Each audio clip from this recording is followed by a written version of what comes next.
کہ وہ بحیرہ راہب کا واقعہ حضرت مولانا اجلیس کاندھلوی رحمہ اللہ اس سیرت المصطفیٰ میں لکھتے ہیں کہ نبی صلی اللہ علیہ وسلم بچپن میں 8 9 10 سال کی عمر میں اپنے چچا ابو طالب کے ساتھ شام کے سفر میں جا رہے تھے، تو راستے میں ایک کھجوروں کا باغ تھا ایک بحیرہ راہب کا، اس کا نام لکھا ہے مولانا اجلیس کاندھلوی رحمہ اللہ نے، ان کا نام تھا جرجیس۔ تو وہ بحیرہ راہب جب یہ قافلہ اس کھجوروں کے باغ تک پہنچا تو یہ بحیرہ جو تھا یہ راہب تھا، بہت بڑا عالم تھا، انجیل تورات انجیل زبور کا بہت بڑا عالم تھا۔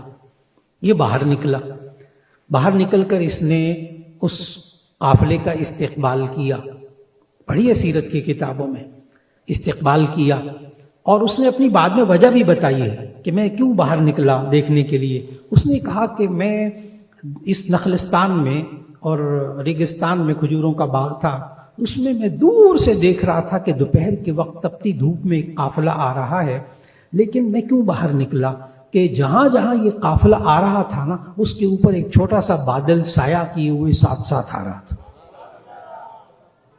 میں نے کہا اس قافلے میں کوئی خاص بات ہے؟ کہنے لگا میں باہر نکلا اور کھجوروں کے باغ سے باہر نکل کر میں نے قافلے کا استقبال کیا، پھر میں نے قافلے کے لوگوں کو دیکھا تو ایک 8 9 10 سال کا بچہ نورانی چہرے والا نظر آیا بحیرہ راہب کو۔ پڑھیے پھر سیرت کی کتابوں کو پڑھیے، وہاں لکھا کہ بحیرہ راہب نے اس بچے کے بارے میں ابو طالب سے پوچھا یہ کون ہے، یہ بچہ کون ہے؟ ابو طالب کا جواب پڑھیے وہاں، ابو طالب نے کہا کہ یہ میرا بیٹا ہے، یہ میرا بیٹا ہے۔ ظاہر ہے چچا کی پرورش میں سے تو بیٹا کہہ دیا۔ اس بحیرہ راہب کا اگلا سوال وہاں پڑھیے سیرت کی کتابوں میں، پتہ ہے اس نے کیا کہا ہے ابو طالب کو؟ بحیرہ راہب نے کہا اسے تو یتیم ہونا چاہیے تھا۔ یاد آ رہا ہے آپ کو؟ میں نے کہا کہ گزشتہ آسمانی کتابوں کے ماہرین کو معلوم تھا کہ نبی صلی اللہ آخری نبی یتیم پیدا ہوں گے، تو اس نے ابو طالب کو کہا پڑھیے مولانا اجلیس کاندھلوی رحمہ اللہ کی کتاب سیرت المصطفیٰ میں، انہوں نے کہا کہ یہ اس کو یتیم پیدا ہونا چاہیے تھا۔ ابو طالب نے فوراً اعتراف کیا کہ ہاں یہ میرا بھتیجا ہے، میری پرورش میں اس لیے بیٹا کہہ دیا تھا، یہ یتیم پیدا ہوا تھا۔ اس کے بعد پھر بحیرہ راہب کی حرکت دیکھیں ذرا، اس بحیرہ راہب وہی سیرت کی کتاب میں پڑھیے، اس مطالعے کو دوبارہ کیجیے اس کی سیرت کا۔ ابو طالب نے کہا کہ یہ میرا بیٹا ہے، انہوں نے کہا نہیں یتیم پیدا ہوا ہے۔ پھر اس کے بعد بحیرہ راہب نے کیا حرکت کی؟ اس نے نبی صلی اللہ علیہ وسلم کے 8 9 10 سال کی عمر کے بچے نبی صلی اللہ علیہ وسلم کے کرتے مبارک کے بٹن کھلوائے اور دونوں کندھوں کے درمیان جو مہر نبوت تھی اس کو چوما۔ نبوت ملی 40 سال کی عمر میں، لیکن مہر نبوت تمام حدیث کی کتابوں میں، مولانا مفتی عبدالرحمن صاحب اور ماشاءاللہ اتنے بڑے بڑے علماء ہیں، یہ سب ترمذی میں پڑھاتے ہیں، باب ما جاء فی خاتم النبوہ، مہر نبوت کے بارے میں پورا باب ہے کہ وہ مہر نبوت نبی صلی اللہ علیہ وسلم کی پیدائشی نشان تھا کہ دونوں کندھوں کے درمیان سرمئی رنگ کا ابھرا ہوا گوشت تھا، مثل زر الحجلہ، مولانا پڑھاتے ہیں حدیث، مثل زر الحجلہ، ایک چھوٹی سی، مثل بیضۃ الحمامہ، کبوتری کے انڈے کی طرح چھوٹا سا،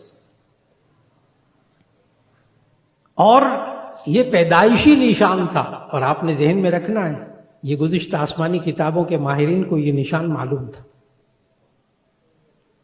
یہ نشان معلوم تھا۔ پتہ ہے یہود و نصارہ یہ آخری نبی تورات و زبور کے ماننے والے آخری نبی صلی اللہ علیہ وسلم کو کتنا پہچانتے تھے؟ آیت پڑھوں آپ کے سامنے، کتنا پہچانتے تھے، سورۃ البقرہ، یعرفونہ کما یعرفون ابناءہم، یہ آخری نبی صلی اللہ علیہ وسلم کو اتنی اچھی طرح پہچانتے تھے جیسے اپنے بیٹوں کو پہچانتے تھے۔ آپ کہتے ہیں نا میرا بیٹا ہے، کس طرح پہچانتے ہیں آپ؟ یہ آخری نبی صلی اللہ علیہ وسلم کو اپنے بیٹوں کی طرح پہچانتے تھے یہود و نصارہ۔ اس وقت آپ کے چچا ابو طالب کو اس بحیرہ راہب نے پتہ کیا کہا؟ پڑھیے پھر سیرت کے اسی واقعے کو، سیرت المصطفیٰ صلی اللہ علیہ وسلم نے، بحیرہ راہب نے کہا ان کو آپ، ابھی 8 9 10 سال کی عمر ہے، بحیرہ راہب کو نے کہا ان کو شام نہ لے کر جائیں، ملک شام نہ لے کر جائیں، یہودی پہچان جائیں گے، نقصان پہنچائیں گے۔ نبی آخری نبی صلی اللہ علیہ وسلم کو اللہ تعالیٰ نے اس شان کے ساتھ بھیجا کہ آخری نبی صلی اللہ علیہ وسلم کس سرزمین میں آئیں گے یہ بات تک گزشتہ آسمانی کتابوں کے ماہرین کو معلوم تھی. کیا کھائیں گے کیا نہیں کھائیں گے یہ بات گزشتہ آسمانی کتابوں کے ماہرین کو معلوم تھی. کیا کھائیں گے کیا نہیں کھائیں گے. اور یہ دونوں کندھوں کے درمیان مہر نبوت یہ بھی جانتے تھے، نشانی جسمانی نشانی جانتے تھے اس تورات اور انجیل کے ماہر لوگ. یہاں تک کہ حضرت محمد مصطفیٰ احمد مجتبیٰ صلی اللہ علیہ وسلم اللہ تعالیٰ کے آخری نبی ہوں گے یہ بات بھی گزشتہ آسمانی کتابوں والوں کو پہلے سے معلوم تھی.